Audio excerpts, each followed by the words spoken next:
Sometimes it just feels too hot to turn on the oven, to turn on the barbecue. You want a meal that is going to be cool and cool you down in this heat. Mairlyn Smith has it for you.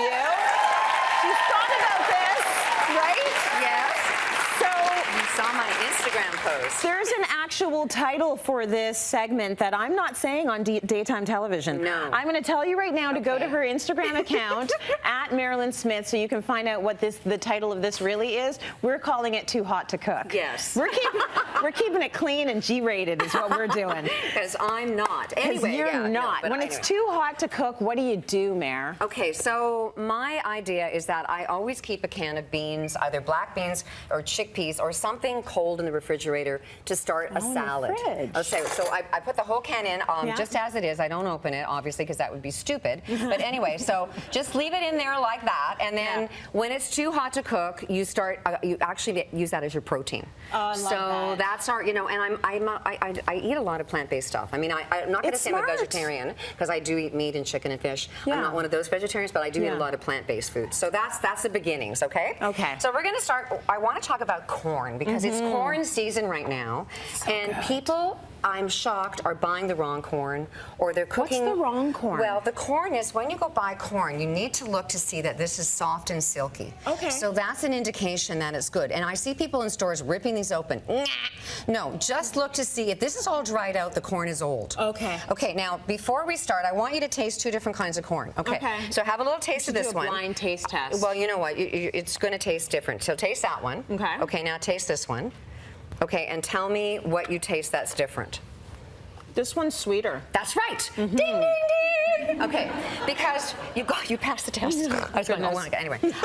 So when corn is first picked, it's very sweet, and from the moment it's snapped off the stalk, it turns those sugars into starch. Okay. So this was old corn. This was corn that I bought a week ago and let sit in my fridge. It's a little harder too. It's harder and it's starchy because starch makes things hard. Okay. Yeah. So that's the first thing. So you always want to look for that lovely silk. Okay. All right. Now I got this at the farmer's market. I just wanted to show you that. Look at that. Isn't that so? There's a baby corn with a big corn. It's like a mother and baby. I know. That's cute. I know. Does that happen often? No, not very often. No. So I didn't really want to wreck it. I brought it. So anyway, but okay. So when you're we totally digress there for that. I know, isn't that pretty? Has nothing to do with the segment. Anyway, at all. So when you husk corn, people call it shucking. You know what? You can kind of interchange them, but I call it husking. But you get the silk, and people go, well, how do I get the silk off? And so how you get the silk off? Do you see an elastic band? There it is. Oh, there it is. So how you get the silk off? This might look slightly rude, but anyway, go get over it. Is that you just do that, and then all the silk comes off, okay? With an elastic band. I've never seen that done with an elastic band. No, okay, good. Smart. So most of the silk will be gone. So it's just an elastic. I tried duct tape, but that didn't work. Anyway, okay, so then you cook the corn. You bring the corn, the water to a boil. Yes. You throw it in. When it comes to the boil, you time a minute. It's kind of like blanching, and then you take it out. People do not cook the living daylights out of your corn. So you bring the water to a boil, put it in, bring it back to the boil. Bring it back to the boil. Time for the minute. A minute, and take then take it out. Okay. Okay, and now Shona showed this on her Instagram, but I've seen it before, so I think it's genius. So when you want to cut the corn off, it just falls into the bundt pan. That's smart. Okay, isn't that a smart idea? It's not a mess. It's not all over the place. Yeah, so you have to go and buy a bundt pan. Anyway, okay, so angel fruit pans. Okay, all right. So I cook corn once, like I buy it on farmer's market day, and we cook it. But then I cook a whole bunch, and I keep it in the fridge because once it's cut up, you can leave it for like 3-5 days. Oh, good. So that was the basis of this salad that I came up with one day when it was too hot. Salad. Okay, so we've got our black beans that were already cold in the refrigerator. Yeah. And you rinse them always.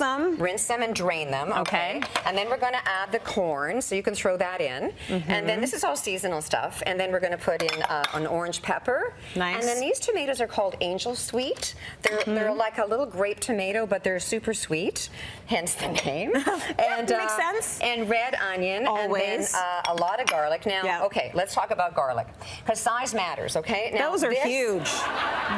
Those are huge. This is local garlic. Okay. Wow. So this is how you get a clove. Are you mad at the garlic? Okay, yeah, but but that's one clove. All right, now let's get real. That's huge. That's huge. And if you put this one clove in your food, you know, like you will be like, like you won't. No one will talk to you for 3 years because you will El Stinkerino. So just remember that that's not a normal piece of garlic. So when I say 1 clove and a large, I didn't mean like super, super, super large. Okay? Because that's almost a whole garlic. That would be a whole like regular garlic. That's 4 cloves there. It looks like, and then it's 1. Exactly. One local one. So just remember that. Now this is cilantro because I love it, and people go, it tastes like soap, and that's because they have DNA that tells them it tastes like soap. So they're not. It's not in their head. It's in your genes. It is. And then the salad dressing is just lime juice and some cumin, some red pepper flakes, and you can either use canola oil or extra virgin olive oil, but I use canola in that one. This is 100% the rainbow.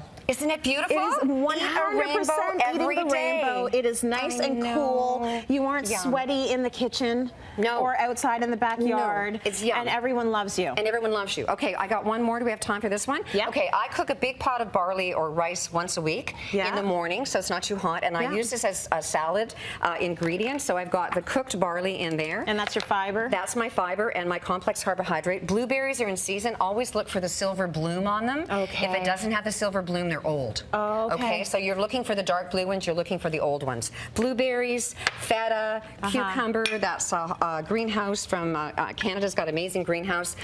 Dill. And then the salad dressing is red wine vinegar and oil again. Use either canola or extra virgin olive oil, and we're finished. Yeah, you're good. There you did that in record time there. I know, I love it. And you know what? Yeah, go ahead. Okay, and as far as feta, you can use any kind of feta, cow, sheep, goat. I use the one from Metro because I really like it. And there you go, bing-a-da-boom. I love that. I love that they're cool, they're easy to put together. You have to be a little bit prepared. Like you said, you boil the big thing of barley or rice every week. Right. But this stuff is all about assembly, which is really good. And you're in the kitchen, boom, boom, boom, boom.